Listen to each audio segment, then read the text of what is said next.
Hey, how's it going? And welcome to Whisky Wins with me, Stuart. Lockdown rules are starting to get lifted, so let's go on a little journey together.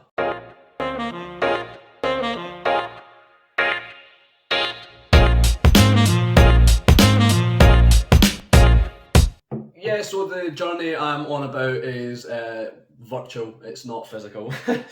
The journey we're going to go on together, yay, is I don't know why I've done that, is Scalasaig Island Hopper, their Maiden Voyage. I've had a good bit out of this whiskey. It's a blend, I believe it's a vatting of 10 different casks, which, although not stated, are roughly 6 to 8 year old. It's got no added colouring, and it is a nice, rich, lovely colour. It's been finished in Oloroso for, I believe, 12 months. A vatting of 10 casks, like I said, hailing from distilleries such as Colonsay, heavily peated Bunnahabhain, Mull Distillery and Orkney Distillery, and possibly some else. But yeah, the Orkney and the Mull distilleries aren't disclosed. So Lechek or Tobermory and Highland Park, which probably must be. So yeah, it doesn't actually say what distilleries are used, but from some research, did manage to get the Bunnahabhain and Kalila confirmed. Like I said, finished 12 months, so it is a finished whiskey. Oloroso, 43% ABV, a little lower than what I'd like, but that's fine. £50 for a bottle. RRP is about £50, 45 to 50. I got this gifted to me, so I don't know how much it actually cost, but probably around that price mark. The company itself is Colonsay Beverages. I think that's how you pronounce it, Colonsay. It's an island, Colonsay Island, in the Inner Hebrides. Scalasaig is a little village on the east of the island, and that's what they've named this after. Colonsay Beverages, they originally started doing gin. I believe they do some beers as well, some specialty beers, and they've now moved on to whiskey. Island Hopper series, as it's called. So you've got the Maiden Voyage, which is this blend. They've got a Jura, which is about 29-year-old, I think, and also a Tobermory. I'm not sure what age that is. So yeah, it seems to be going in the right direction. But yeah, we'll get down to the whiskey, the palate, the tasting, nosing, finishing, all that good stuff to see if the whiskey's a whiskey win or a whiskey bin. So I'm going to put the box away, but actually I do want to comment on the box.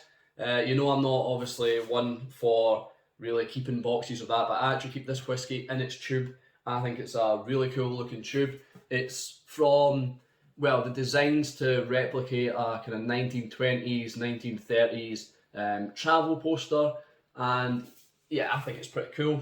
It kind of reminds me of the Arran Explorer series, the artwork on that.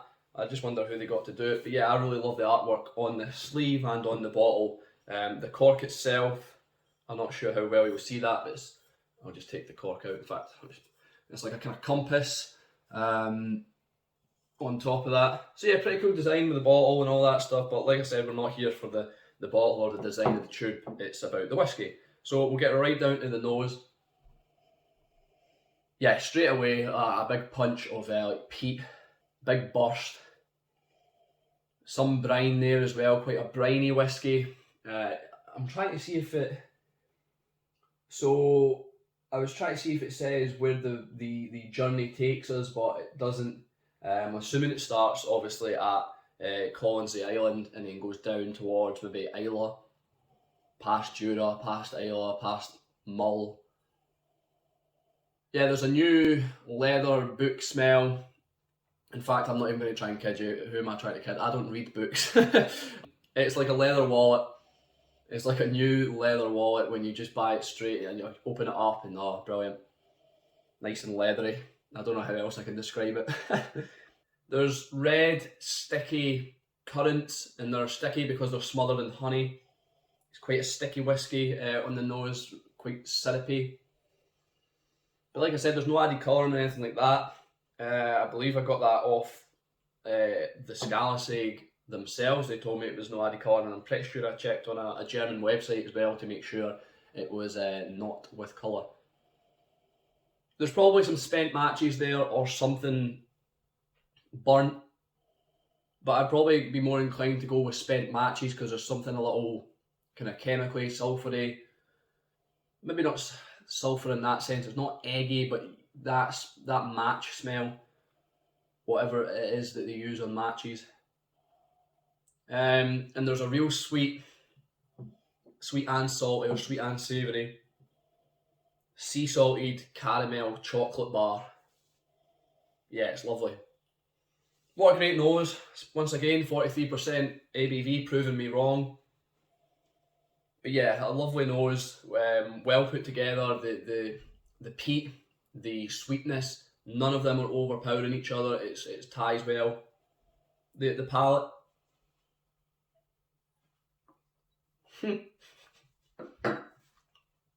Sorry, straight away, as soon as that whiskey touched my tongue, I just got a sea salt caramel. Minus the chocolate this time, but straight away a nice sea salty caramel flavour, nice and sweet, and that kind of bitter. It's mouth watering. More peat now, which carries a mineral tone behind it. It is quite a minerally whiskey. It's very they've done well with the whole concept, the island hopper, with the mineral, obviously the peat, that sea salt. There's more brine again, definitely. Chocolate covered raisins, peat smoke for sure. There's more peat, but like I said, balanced still. A little coffee, but it's quite a soft flavour, quite a soft coffee, not like an espresso, more maybe latte or cappuccino. So I wouldn't say it's milky at all. Obviously, those coffee types I've just given are milk-based coffees, but what I'm trying to get at is it's not like a strength 8 or strength 13 or whatever, however your coffee gets measured. It's quite a low strength coffee, but it's still there. So I hope that makes sense. Yeah, it's tied well together again in the palate. A little thin, possibly a little thin in the palate, but nothing. I would have expected it to be a lot thinner at 43%. It's actually quite full, so it's maybe a little thin. I'm just trying to find holes in it because it is really nice. Both the nose is proven me wrong and the palate's proven me wrong with regards to trying to drink higher ABV whiskies all the time. It's good. It's not like got a good mouthfeel. It's not like a briny, oily mouthfeel or anything, but it's still nice enough. Like I said, possibly a little watery, but I'm just trying to critique it. I'm just trying to play devil's advocate here. The finish.